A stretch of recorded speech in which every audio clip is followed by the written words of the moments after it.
بسم اللہ الرحمن الرحیم. السلام علیکم. بلو ورلڈ سٹی ایک ہاؤسنگ سوسائٹی جو کہ چکری روڈ پر ہے، اس کو ابھی کچھ دن پہلے حکومت پاکستان نے غیر قانونی قرار دے دی اور اس کے اندر جتنی بھی تعمیرات تھی ان کو زبردستی مسمار کر دیا گیا.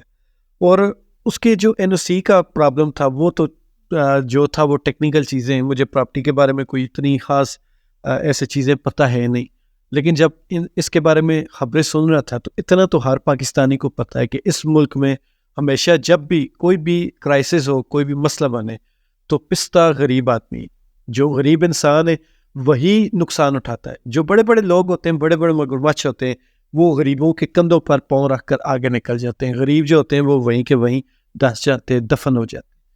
تو بہرحال جب اس کے بارے میں سنا تو تب بھی مجھے اندازہ تھا کہ یہاں پہ جو غریب لوگ ہوں گے انہی کے پیسے مارے جائیں گے، وہی جن کی جمع پونجی لگی ہوئی ہے وہی آخر میں نقصان اٹھائیں گے.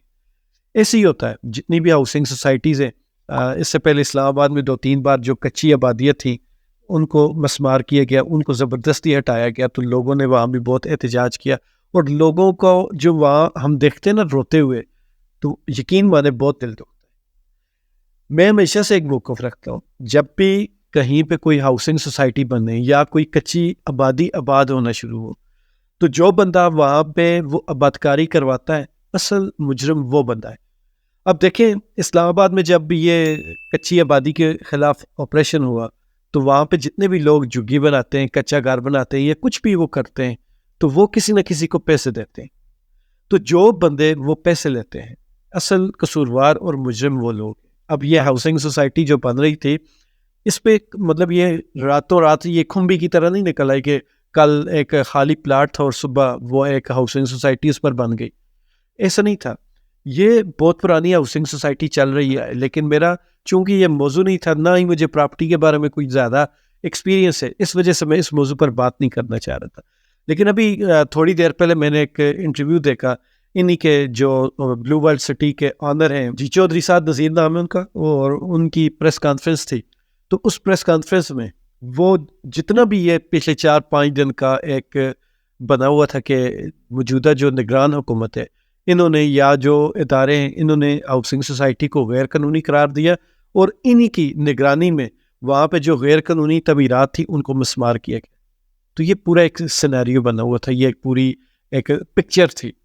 لیکن آج جو ان کے آنر ہیں بلو ورلڈ سٹی کے چودھری سعد نذیر صاحب نے ایک پریس کانفرنس کی، اس میں جتنا بھی سارا الزام تھا وہ سارا اٹھا کر تحریک انصاف پر ڈال دیا کہ تحریک انصاف کے دور حکومت میں انہوں نے ہم سے رشوت بھی مانگی، جو کہ 25 کروڑ روپے کہہ رہے تھے کہ جو زلفی بخاری ان کے والد نے مانگے تھے.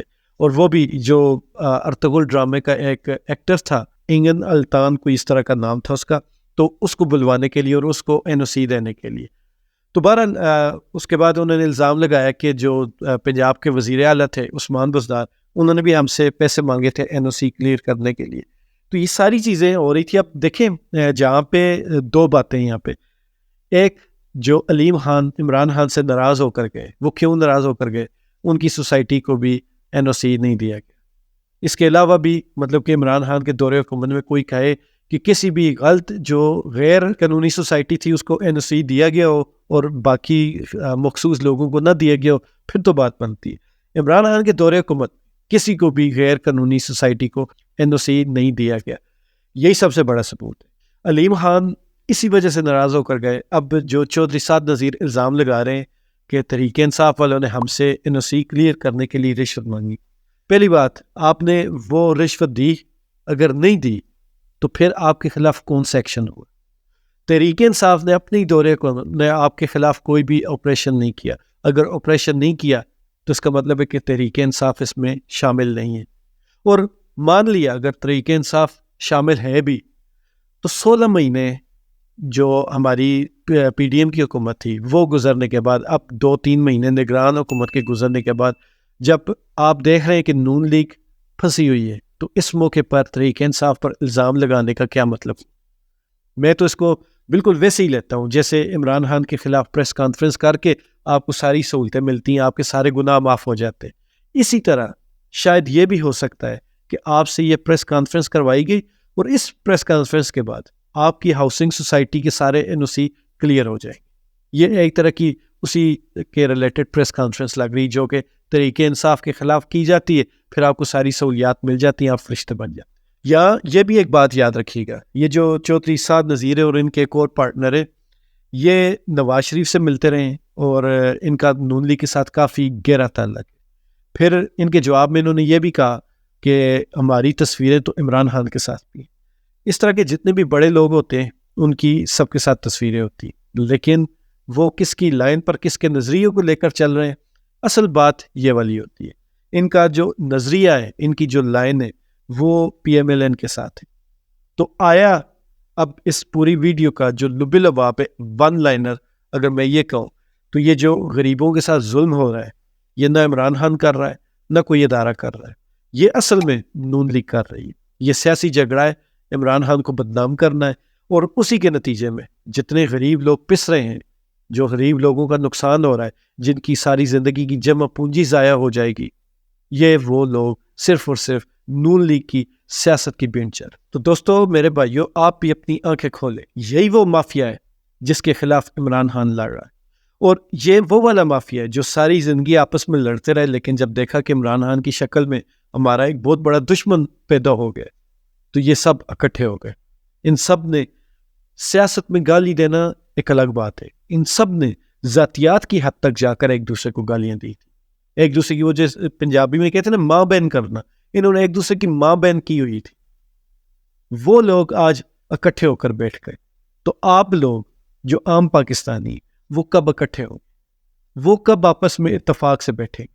آپ کو ہر کوئی آتا ہے، لوٹ کر بھی لے جاتا ہے اور ساتھ میں دو ٹھڈے بھی مار جاتا ہے، لیکن آپ لوگ ٹس سے مس نہیں ہوتے۔ ان لوگوں سے سیکھ لیں، یہ جو آپ کے حکمران ہیں، آپ کی جو اشرافیہ ہے، انہی سے سیکھ لیں۔ یہ اپنے مطلب کے لیے اپنے جو سب سے بڑا دشمن ہوتا ہے اس کے ساتھ بھی ہاتھ ملا لیتے۔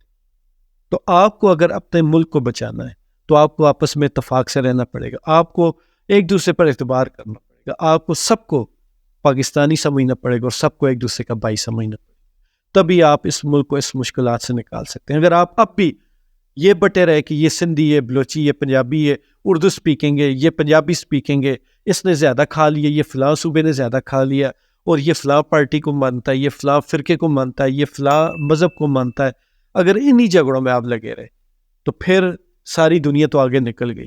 اس وقت پاکستانی بہت سارے ملکوں سے پیچھے رہ چکے۔